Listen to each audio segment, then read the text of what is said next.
Hey, this is Smiles with a new review. It's been 5 years since we've seen an Ace Attorney game, but now Capcom's spiky-haired lawyer makes his way back in the courtroom. Phoenix Wright Ace Attorney Dual Destinies is the 5th game in the Ace Attorney series released for the 3DS.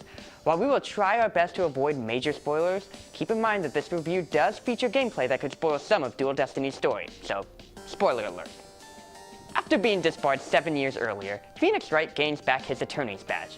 Meanwhile, the Wright Anything Agency welcomes Athena Sykes, an 18-year-old up-and-coming lawyer who specializes in psychological analysis. Apollo Justice, the star of Apollo Justice Ace Attorney, is also playable, complete with his pretty bracelet and all. It's the dark age of the law.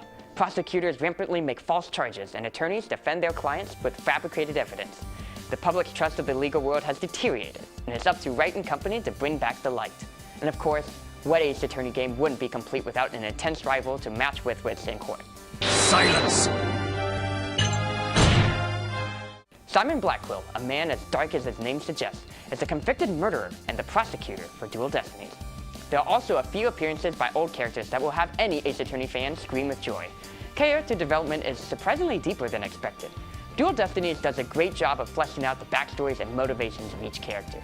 Even older characters like Apollo receive an expanded backstory, and honestly made Apollo more likable than in previous installments. The gameplay of Dual Destinies stays true to the Ace Attorney formula. The investigation and trial modes retain the point-and-click aspect of previous titles, but make huge improvements over the interface. The investigations mode, which used to be very tedious, has been streamlined. Now you have a checklist of what to do, so you're not scrambling all over the place trying to advance the story further. You can also navigate from one room to the next, even if they're not adjacent to each other. Instead of aimlessly hunting for clues, Dual Destinies lets you know if you need to examine a location with a small circle by your cursor.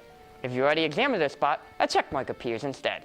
Dual Destinies has made the once painful experience of getting through investigations a breeze. Trials still consist of the usual cross-examinations and penalties. One new feature is Athena's mood matrix. During trials, Athena will use her widget to analyze the emotions of witnesses and help clear up any vague testimony. The mode is an interesting approach to cross-examinations, but doesn't pose much of a challenge. Unlike presenting wrong evidence, making a mistake with the mood matrix doesn't penalize the player. Furthermore, making mistakes in the investigation mode doesn't have an impact on the penalty system. Much of the character dialogue gave pretty blatant hits of what evidence to present at what time. It made Dual Destinies feel easier than previous installments. I don't mean this as a complaint, but rather as a compliment. It was nice not to have to grasp at straws to comprehend the crazy logic of Ace Attorney games. Off-the-wall characters and even crazy animations are the hallmarks of the Ace Attorney series. Stepping away from the usual 2D animations, Capcom had a huge challenge to translate the zaniness of the series in 3D.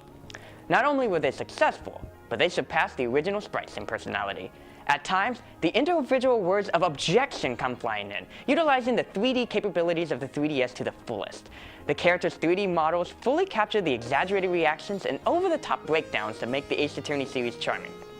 I still can't get over how amazing Dual Destiny's story is. Like I said previously, the game fully delves into the character's backstory, and I felt invested in the fate of these lawyers. Plot twist after plot twist come in to quite literally turn about cases. I would sit down thinking I'd spend just an hour playing, and then BAM!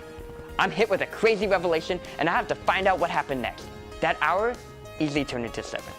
Sure, you can just look at the plot online, but Dual Destinies had a story that needs to be experienced. It's suspenseful, captivating, and truly moving. Ace Attorney is known for crafting compelling storylines, and Dual Destinies managed to keep me at the edge of my seat. Hands down, the best aspect of this game is the story.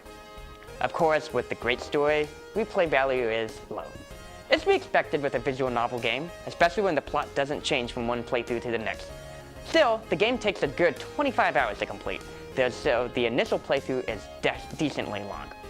One way that Capcom attempts to remedy this is with DLC. While the Japanese version already has 2 DLC cases, we'll have to wait for some time before the first case is launched.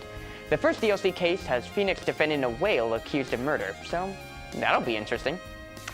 Here's my final verdict on Phoenix Wright Ace Attorney Dual Destinies. Story gets a 10. I cannot tell you how many times I leapt out of my seat, screaming at the top of my lungs with all the crazy plot twists. The story alone made this game an exhilarating thrill ride. Gameplay gets an 8.5. The game retains the basic flow of previous installments while lifting away the need to guess and check often. The design gets an 8.5. Many interface changes, such as the cursor and investigations, made certain parts of the game less of a chore. Presentation gets a 9.5. The over-the-top world of Ace Attorney is complemented by crazy animations. Replay value gets a 6.5. While low compared to other games, replay value is a step up from previous Ace Attorney games. The initial playthrough has quite a bit of length behind it, and the prospect of future DLC help bring new life after the game is beaten. Overall, Dual Destinies gets an 8.6. It's nice to have Phoenix Wright back in the courtroom.